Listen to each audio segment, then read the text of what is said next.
Buenos días a todos. Nos dirigimos a los amigos y clientes de Editorial eMovie para hablar de este libro que ahora está editado en formato virtual, formato digital por eMovie, y se ofrece en las librerías y tiendas virtuales que están todas buscando por el título de Vidas y Leyendas en la Costa del Queguay. Por Google se ubican todos esos lugares donde el libro se ofrece.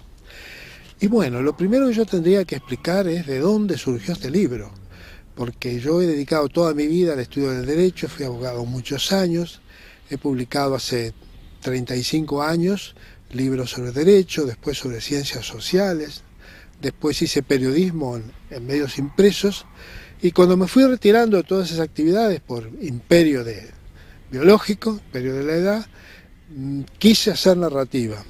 Pero ¿cómo empezar a hacer narrativa? Cosa que yo nunca había hecho. Y bueno, pensando y pensando, un día distraído me acuerdo de algo que me habían contado en la campaña de Paysandú cuando yo era muy pequeño. La campaña de Paysandú es como un desierto, de poca gente, de mucha piedra, de grandes distancias, vinculado a lejanas estaciones de ferrocarril, que hoy ya no existen. Y bueno, se me ocurrió que ese cuento que yo había recordado y que hacía referencia a hechos ocurridos en la campaña, en esa campaña de Paysandú, en 1890, sería bueno ponerlo por escrito. Y me puse a escribir, ignorando en absoluto las recomendaciones técnicas de la narrativa, que yo no conocía. Y bueno, hasta que terminé de escribir todo ese cuento. Después lo empecé a revisar y vi que los verbos, que estaban mal los verbos, que relacionaba mal el presente con el pasado, que tenía que decidirme por una determinada persona para hacer la narración. Tenía que optar, me parecía a mí, entre la primera persona del singular o la tercera persona del singular. Al final opté por la tercera persona. Cuando estaba en esos ires y venires y correcciones muchísimas, recordé otro cuento.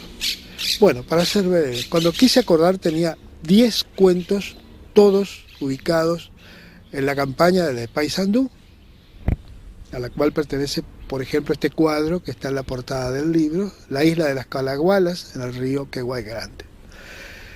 O sea que yo estoy escribiendo desde la ribera del río de la Plata, ahora donde vivo, 50 kilómetros al este de Montevideo, y en el sur de América del Sur. Y me considero un escritor latinoamericano más contemporáneo, obviamente, con otros tantos miles de escritores que en Latinoamérica cultivan, y es una de las características de este continente, cultivan el arte narrativo.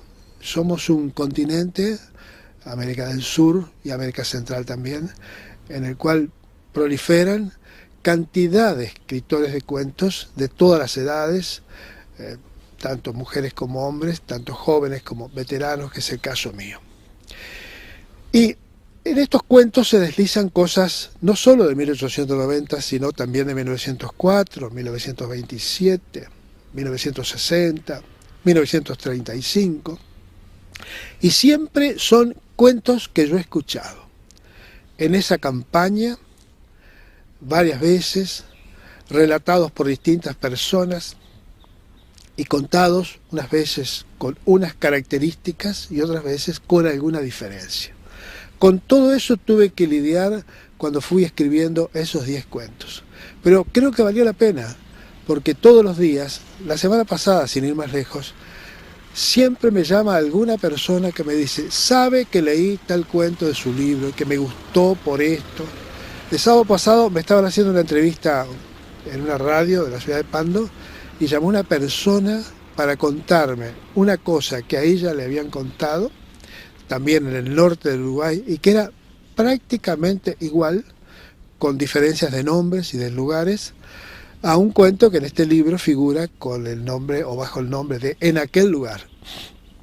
¿Y de qué trata ese cuento? Ese cuento trata de una niña de 10 años que en el año 35, jugueteando por el campo, encuentra un lugar donde había habido un pequeñísimo deslizamiento de tierra en el cual metió jugando, corriendo su pierna.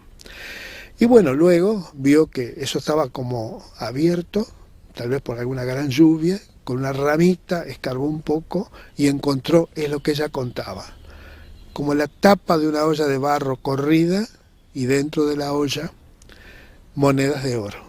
Y revisando con la ramita, bueno, ¿para qué les voy a contar? Esto está en el libro. Y hay otros cuentos también muy impactantes de personas que con toda naturalidad me relataron el encuentro con un aparecido, con un fantasma, con un alma en pena, como se quiera llamar. Y todo el trabajo que hubo que hacer para, a partir de ese cuento, tratar de encontrar la verdad, hablando con otras personas que tuvieron en ese mismo lugar y en esos mismos años apariciones similares. Este libro me ha dado grandes satisfacciones y la presente es que, como les decía al principio está editado en formato digital por eMovie y se ofrece a los queridos lectores en varias tiendas y librerías virtuales. Así que yo les deseo que disfruten como tantos lectores de Uruguay que están en conocimiento de estos cuentos y si fuera posible un poco más, porque en formato virtual accedemos a otro nivel técnico y a otro modo de lectura que parece se fuera expandiendo por el mundo y está llegando también a América del Sur. Así que yo les deseo a todos ustedes mucho disfrute de este tipo de lecturas y espero que en algún momento nos veamos otra vez. Gracias.